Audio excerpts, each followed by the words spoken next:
Caros irmãos em Jesus, a paz nos abençoe.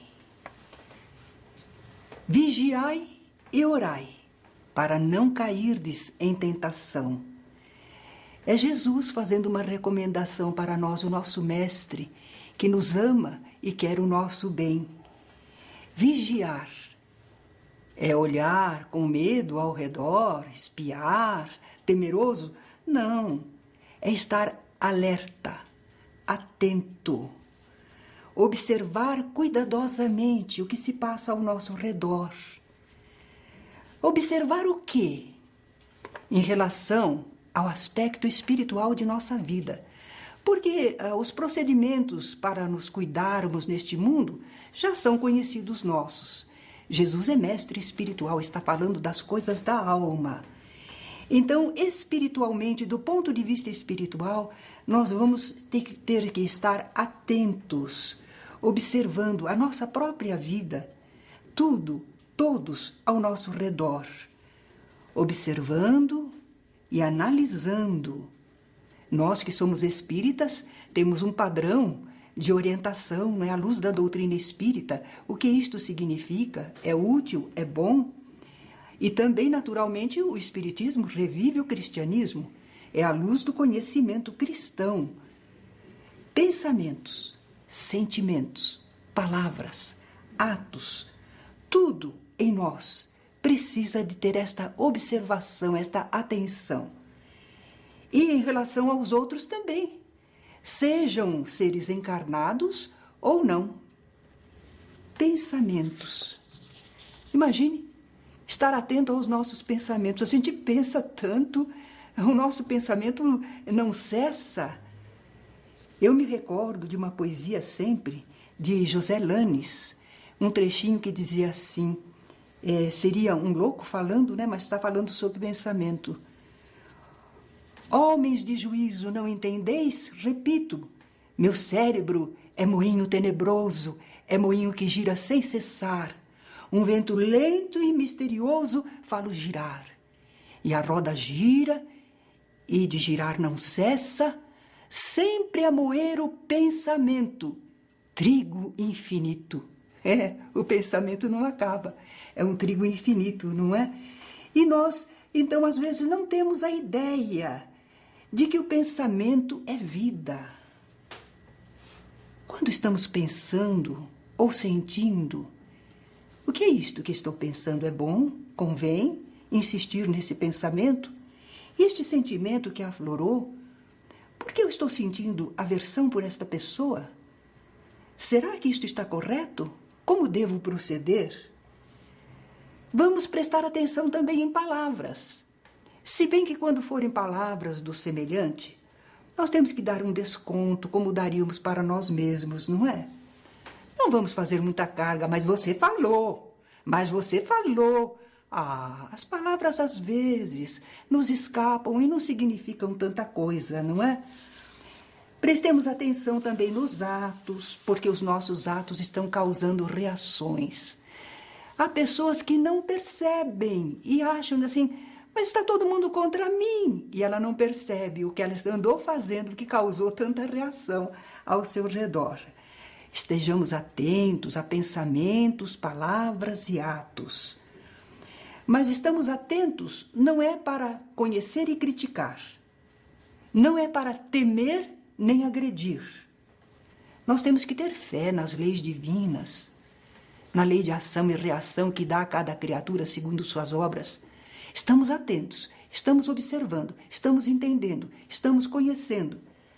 Mas nós não estamos querendo revidar ou agredir e nem ficar com medo do que está acontecendo ao redor. Nós estamos procurando entender para evitar os erros. E se acaso houve algum erro já, para a gente corrigir, consertar na medida do possível. Por isso Jesus diz, para nós vigiarmos e orarmos, que é para não cairmos em tentação. Sabem, eu gosto de dizer essa frase de Jesus acrescentando um quando.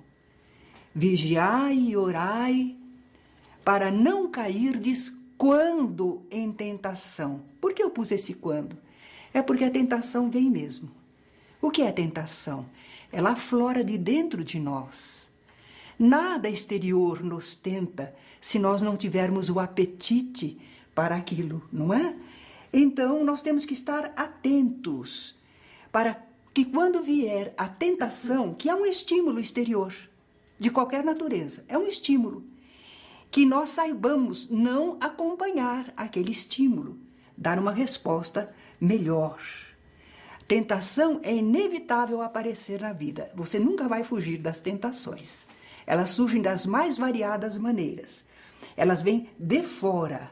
E se encontrar em nossa disposição interior, aí se concretiza. Vamos então acrescentar: eu não quero cair quando eu estiver em tentação, em experimentação, não é? Nós vamos observar então, para não cair quando em tentação, e vamos observar a nós mesmos. Uma oração que eu li certa vez dizia: Senhor, quero ver os teus filhos como tu mesmo os vês. Como será que Deus vê a nós, os seus filhos? Deus nos vê como espíritos inteligentes que Ele criou, um potencial divino ainda em evolução. Ele não vê criaturas horrorosas, Ele não vê criaturas imperfeitas, Ele vê aquele potencial admirável que Ele criou e Ele ama e que está em desenvolvimento. Vamos olhar a nós mesmos dessa maneira e procurar não ensejar sintonia mental, afinidade fluídica com os espíritos inferiores. Eis o nosso cuidado. Nós não queremos estabelecer sintonia mental, afinidade de fluidos com os espíritos inferiores. São as duas formas de combinação possível entre nós e os outros. São os pensamentos, sintonia mental, ou são os fluidos que emitimos, que podem oferecer combinação para outros fluidos. Quando nós nos esquecemos da orientação moral cristã, nós às vezes podemos cair nos abismos do sexo, da ambição, da inveja. Estas atitudes atraem espíritos com os mesmos problemas ou nos colocam em sintonia para com eles. Vamos vigiar a nós mesmos para não gerar dificuldades ou complicações. Uma pessoa se queixa de que não consegue vencer na vida, que outros têm tantas possibilidades e ele não, mas às vezes essa pessoa não se aplica ao estudo, não procura formar-se numa profissão, ela quer que venha de graça, que venha do exterior. Ela não está lembrando que precisa construir uma base. E às vezes a pessoa entra, não estou falando que isso é sempre, porque às vezes nós enfrentamos algumas provas na vida em que nós nada fizemos por merecer e enfrentamos uma situação difícil. Mas muitas vezes a pessoa preguiçosamente vive e às vezes causa a pobreza para a sua própria vida. Ou então aquela pessoa que é irritadiça, tudo irrita o tempo inteiro, está reclamando, se irritando com isto, com aquilo outro. E acaba produzindo uma enfermidade no corpo, né? Doenças psicossomáticas. São do campo do psiquismo, mas que acabam causando uma repercussão no organismo. Vamos vigiar a nós mesmos ainda, para não provocar reações más nos outros. Uma violência que provoca revolta. E eu me recordo de um tipo de exploração que nós nem sabíamos que era exploração e que devia provocar revolta em semelhantes nossos. As famílias remediadas, ou um pouco melhor, tinham suas empregadas. Mas a empregada tinha um horário de serviço que parecia mais de escravo. E, afinal de contas, não tinha 13º, não tinha férias, não tinha direito algum. E nós achávamos isso tão natural, não é? Era o nosso engano. Então vamos ver se nós não estamos provocando reações nos nossos semelhantes. Reações justificadas pelos nossos atos que não são fraternos. Vamos ver se vigiamos a nós mesmos para não errar na resposta ante os estímulos e as provas naturais da vida. Porque a vida está em movimento, a vida não para, e nós no meio dela. E a todo momento solicitados a falar alguma coisa, a pensar alguma coisa, a agir, a fazer alguma coisa. O que será que nós vamos fazer no meio desse turbilhão? Estejamos atentos, vigiando, não é? Temos que sempre fazer o bem e não reagir ao mal com o mal. Certa vez uma pessoa disse, não está certo isso, porque as coisas têm que ser assim, com justiça. O bem se retribui com o bem, mas o mal se retribui com o mal. Aí nós temos que lembrar o Evangelho, que fala completamente diferente, não é? Se nós reagirmos ao mal com o mal criará vida e será permanente. Nesse ponto, através do Chico Xavier, tem uma história que eu resumo assim, parece que chamava a corrente de ódio. Alguém foi destratado pelo seu patrão, chamado injustamente à ordem, ficou muito magoado, revoltado, mas não podia falar nada para o patrão. Então silenciou, mas saiu com aquela carga de ódio. E encontrou outra pessoa e poderia falar com ela alguma coisa e agrediu a pessoa, passou aquela carga para o outro. O outro sentiu-se agredido e assim por diante foi acontecendo até que o último chutou até um cachorro. Não tinha para quem mandar. E chegou em casa, ainda com aquela carga de ódio. Mas a mãezinha era cristã. E a mãezinha o acolheu. Meu filho, sei que o dia não foi muito bom para você. Calma, tudo vai se arranjar. E ele ainda bravo, mas ela foi acolhendo. Olha, fiz a comidinha que você tanto gosta. Senta aí, meu filho, descansa um pouquinho. Eu já vou preparar o seu jantar. E daí a pouco trouxe. E aquela vibração da mulher, bondosa, carinhosa, estava já agindo sobre ele, não é? Aquela carga de ódio foi se esvaindo. Finalmente terminaram os dois em paz. Essa é uma historinha através do Chico Xavier, mas que nos fala de impedir o prosseguimento do mal. Senão nós vamos nos maltratar infinitamente, nós uns aos outros o tempo inteiro. Vamos vigiar nós todos, nós mesmos em tudo isso, mas também vamos vigiar aos outros, para não acompanhar seus erros, para não aceitar as sugestões más que possam nos enviar. Não estamos contra as pessoas, estamos nos defendendo apenas, não acompanhando, não aceitando. Vamos vigiá-los para que não nos prejudiquem moral e espiritualmente. Eles têm o seu direito de agir, de viver como se sentem, como sabem. Nós, porém, não podemos ser prejudicados por eles, vamos nos proteger. Mas aí, para nos proteger, é preciso que tenhamos certas condições. Nesse ponto, eu me lembro de Conto do Vigário. Que conto do vigário é esse? É alguma coisa em que um esperto vem e propõe alguma situação que para nós nos parece favorável e interessante e a gente fica cego e não vê nada. E no fim ele lucra com a nossa invigilância, com a nossa precipitação, não é? Então vamos ter cuidado com isso, porque ninguém que seja cauteloso, digno, que não explora o semelhante vai cair no conto do vigário. Porque às vezes quer ajudar alguém, ajuda sem esperar ganhar à custa do outro. Porque o conto do vigário é assim. A pessoa ajuda, mas é porque ela pensa que ela vai estar explorando o outro e vai conseguir ficar muito rica e o outro não. Que o outro está em alguma situação difícil, não é? Então o problema está em nós e não no outro nesse caso. Aliás, podemos dizer, eu gostei muito dessa imagem que fizeram certa vez, nós e o nosso semelhante. Se nós temos uma janela de vidro, nós olhamos através dela e vemos o nosso semelhante.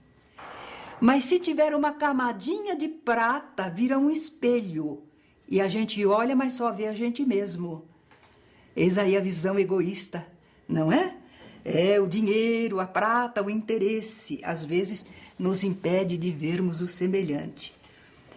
Vamos estar atentos aos outros para ajudá-los no que pudermos.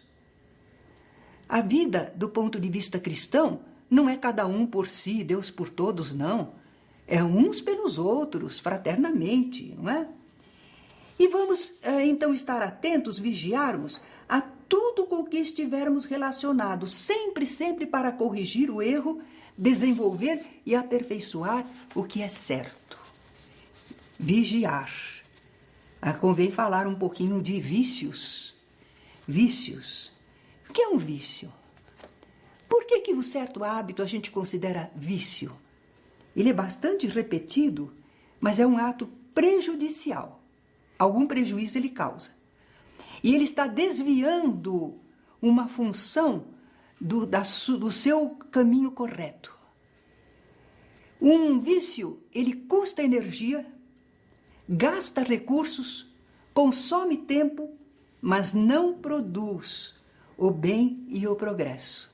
Por isso ele é um vício. Por isso ele é pernicioso. Por isso ele é prejudicial. Álcool, fumo. Que mal tem, é verdade. Mas será que nós conseguimos manter o álcool só numa ocasional situação, um pouquinho? Isso não vai prejudicar o nosso corpo, é verdade. Mas se instaurarmos o hábito, não é? Se passar a condicionante, e aí nós temos prejuízos enormes. Nosso corpo não foi feito para consumir álcool. Não foi. Não está previsto pela natureza, não é? Da mesma maneira, o fumo. Às vezes, nas reuniões mediúnicas, felizmente, os nossos companheiros passam pela iniciação ao espiritismo, preparação do 2º ano na parte de experiência mediúnica. Quando eles vão chegando ao 3º ano, eles já se liberaram de alguns vícios, como fumo e álcool. Porque senão, às vezes, na reunião mediúnica, o fumante inveterado, ele não está mais com o cigarro. Tem alguns que, por exemplo, levam o cigarro no bolso. Mas não estou fumando. Mas está aí o cigarro, não é? Mas tira o cigarro, ele já não está nem com o cigarro levando do centro, mas ele está impregnado pela nicotina. Ele recende a nicotina. Não só recende, ele impregnou os fluidos do seu perispírito. É por isso que os passistas, se fumam assim desta maneira, eles vão passar fluidos, de certa maneira, contaminados para a pessoa que recebeu o seu passe. Então, álcool e fumo são hábitos que se tornam, às vezes, vícios. Difícil para quem aprendeu isso na infância, não é? Acostumou-se daquela maneira, tem que fazer um esforço de renovação, mas vale a pena, porque se liberta. Nós falamos de vícios, mas existem também as paixões. Não só a paixão amorosa, não é? Paixões. O que serão? Excesso, descontrole no sentimento, na emoção. Os vícios são em relação a hábitos. Agora, as paixões são no sentimento, nas emoções. Se uma paixão passa a nos dirigir, de qualquer tipo, paixão do futebol, por exemplo, gostar de futebol é uma coisa, ser fanático é outra. E é difícil a gente manter no limite. Entre um gostar, um apreciar e o estar apaixonado, que aí conturba a razão, não é? Excessos corpóreos têm efeitos fluídicos prejudiciais. André Luiz, falando sobre isso, através de Chico Xavier, ele diz que ele estava examinando candidatos à mediunidade numa casa espírita. E ele notou que entre aquelas pessoas havia, por exemplo, alguém que estava com bacilos psíquicos sobre as células geradoras. Isso revelava que ele estava descontrolado no campo do sexo. Outro estava envolto em álcool, fumo e tóxicos. E havia fluidos venenosos abalando o seu sistema nervoso e lesando as funções orgânicas, estabelecendo dependências danosas. No campo da alimentação, havia alguns que criaram parasitos fluídicos, prejudicando o aparelho digestivo. excesso na alimentação, comer demais, não é? Além do limite que o corpo recebe com gosto e com proveito. Por isso, na Casa Espírita sempre aconselhamos, olha, no dia que você tem estudos e práticas espirituais, você quer estar bem disposto fisicamente. Você não quer estar desgastado nas energias, para aproveitar bem a reunião. Você quer estar bem assistido espiritualmente. Então você vai evitar vícios ou excessos. E a refeição que vocês tomam antes de vir para a reunião, para o trabalho, para o estudo espiritual, deve ser leve, frugal. Porque se a gente está com o estômago abastecido demais, a gente sente sonolência, a gente não consegue prestar atenção, a gente se prejudica espiritualmente, não é? Algumas pessoas pensam que a gente vai para um trabalho mediúnico, uma reunião espiritual, e que a gente não faz nada. Porque se observar um ambiente verdadeiramente espírita, nas práticas mediúnicas, é muito silencioso, é discreto, as conversas são em tom baixo, nós atendemos os espíritos, mas não há gritarias, não é? Então as pessoas talvez digam, o que esse pessoal fica fazendo aí, assim calmo, quietinho? Nós estamos por fora, bem controlados, mas espiritualmente estamos em grande atividade, não é? Não precisa ruído e barulheira para nós estarmos produzindo um bom trabalho espiritual. Após a expulsão dos vendilhões do templo, os sacerdotes interpelaram Jesus. Que sinal fazes para que creiamos em ti? E Jesus respondeu, derribai este templo, e em 3 dias eu o reconstruirei. Como eles estavam na frente do templo, pensaram que Jesus estava se referindo ao templo, que era para destruir o templo que em 3 dias ele reconstruiria. Ah, que engano! Jesus estava falando do seu próprio corpo, era o sinal que ele ia dar. Era um templo, porque nesse corpo tudo que ele fazia era para cumprir as leis de Deus, para adorar a Deus, fazer a sua vontade, não é?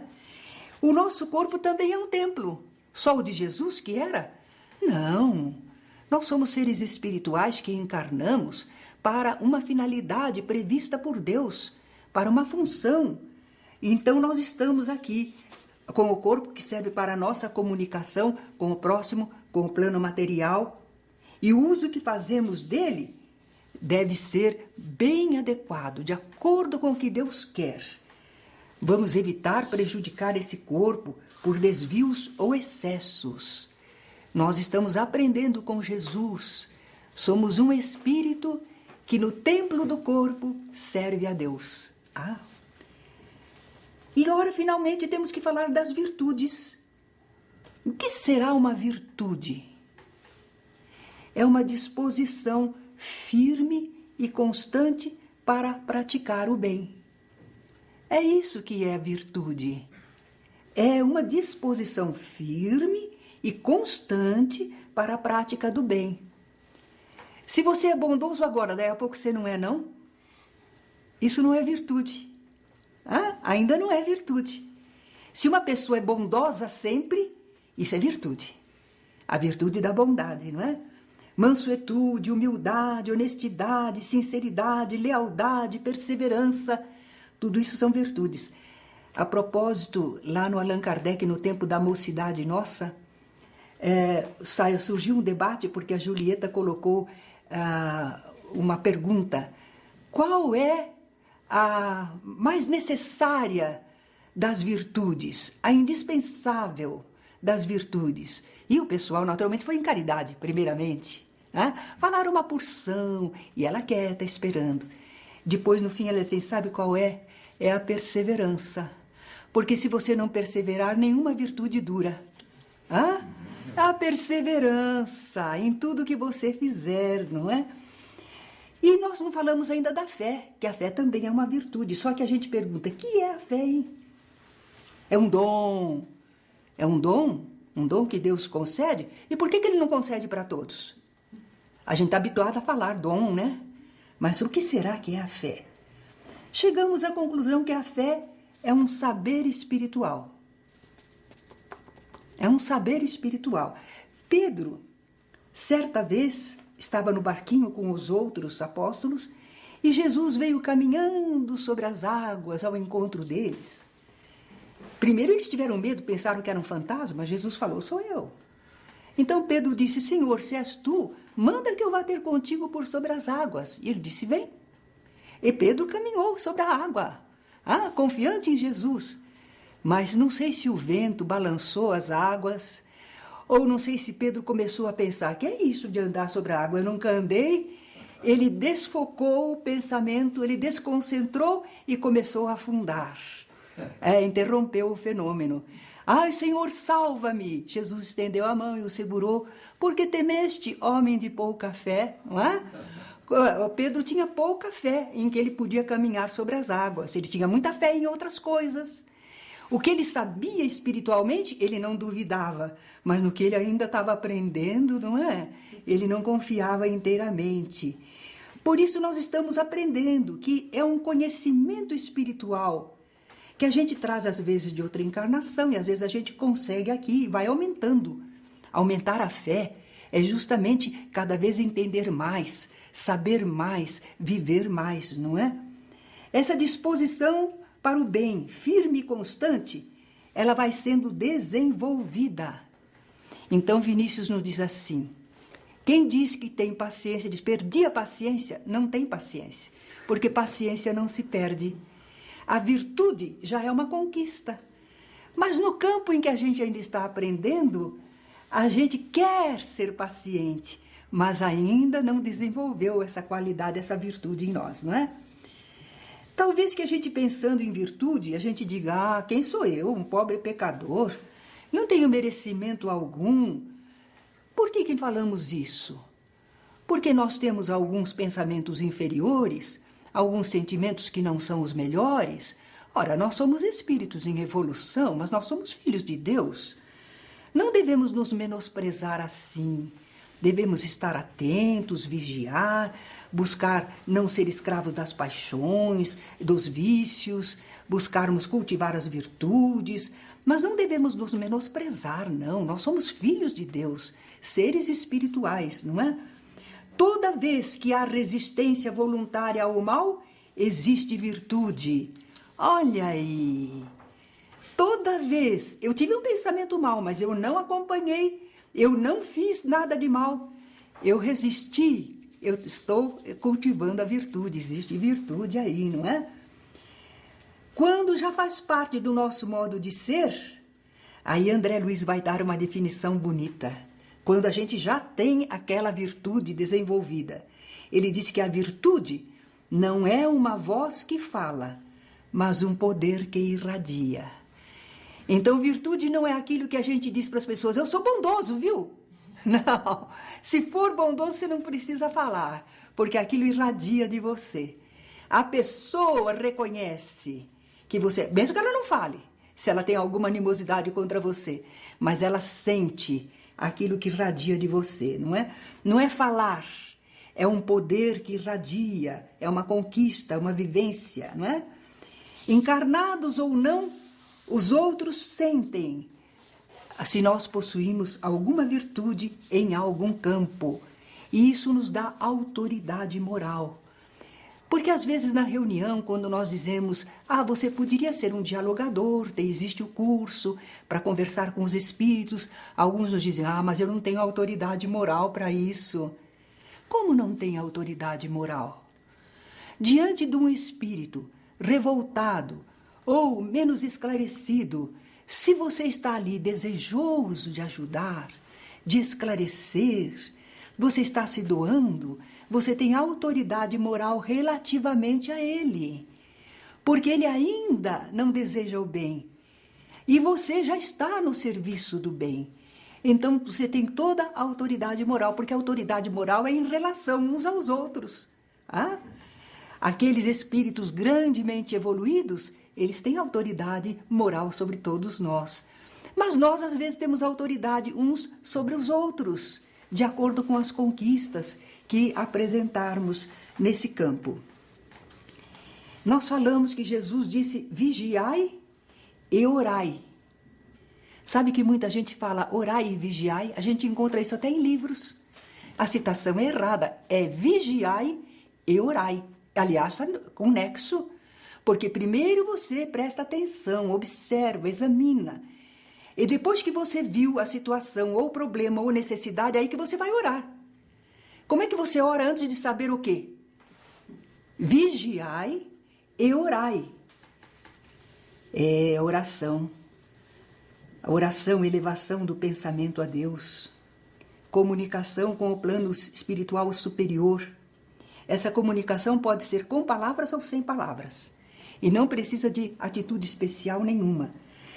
Mas eu quero insistir um pouquinho aqui, porque acontece uma coisa interessante no movimento espírita, e vocês estão começando, não é? Daqui a pouco vocês podem pegar esse costume. Então vamos ver se a gente corta pela raiz. Sabe o que acontece? Como a doutrina espírita explica muitas coisas, o espírita pegou o costume de explicar. E quando a gente convida, faça uma oração, a pessoa começa a fazer uma explicação. Não, porque Deus nos ama, porque nós estamos aqui, porque não é assim que devemos fazer. Escuta, isso não é oração. Oração é elevação do pensamento ao alto. Claro que você pode dizer: amigos, agora é o nosso momento de oração, a gente sabe que a oração é importante. Tudo bem, você explicou alguma coisa, mas em seguida você ora: ó Senhor, que a tua misericórdia esteja sobre nós. Jesus, bom mestre, vela pelos nossos caminhos. Espíritos bondosos, não nos desamparem. Tem que fazer oração. A oração é a elevação do pensamento ao alto, não é falar uns com os outros, é falar com o alto. Então vamos ver se a gente aprende a orar direitinho, a elevar o pensamento, o sentimento com convicção, fervor. Aí a gente alcança a fonte das bênçãos divinas, porque o amor de Deus está no universo sempre, ativo. Nós é que precisamos sintonizar com essas bênçãos, essas correntes espirituais, não é? Quando a gente eleva o pensamento na oração, a gente sintoniza, é como se pusesse uma tomadinha nossa lá, para carrear as energias que vão nos sustentar no caminho, não é? Na reunião mediúnica, muitas vezes, um espírito está renitente, está rebelde, está agressivo. E nós argumentamos, e falamos, e convidamos, e estimulamos, mas ele não está aceitando nada. Então, às vezes, a gente para e a gente faz uma oração a Deus. A gente roga a Deus em favor daquela criatura. Quando a oração é sincera, sempre algum resultado tem. Muitas vezes o espírito se dobra, não é? Aparece alguém querido para ele, ou ele sente uma transformação em si mesmo, ou ele vê luzes no ambiente. Enfim, alguma coisa acontece porque nós oramos, estabelecemos uma ligação. E essa ligação, no momento ali, a gente faz com palavras, mas se a gente estiver sozinho, sem palavras, a gente pode fazer essa ligação com mais alto, não é? Estamos sempre com a possibilidade de recebermos a misericórdia de Deus, que nunca se nega para nós, desde que elevemos o pensamento, buscando o amparo divino. Vigilância cristã. Eis aí, nós estamos aconselhados por Jesus a lembrarmos de estarmos atentos na vida, a nós, a tudo que nos acontece, àqueles que nos rodeiam, e que nós não esqueçamos de, por causa de tudo que observamos na vida, elevarmos o pensamento a Deus, para conseguirmos carrear para nós as bênçãos misericordiosas, fecundas, generosas que existem no universo, que só dependem de nós dizermos: Pai, ajuda-nos. Obrigada.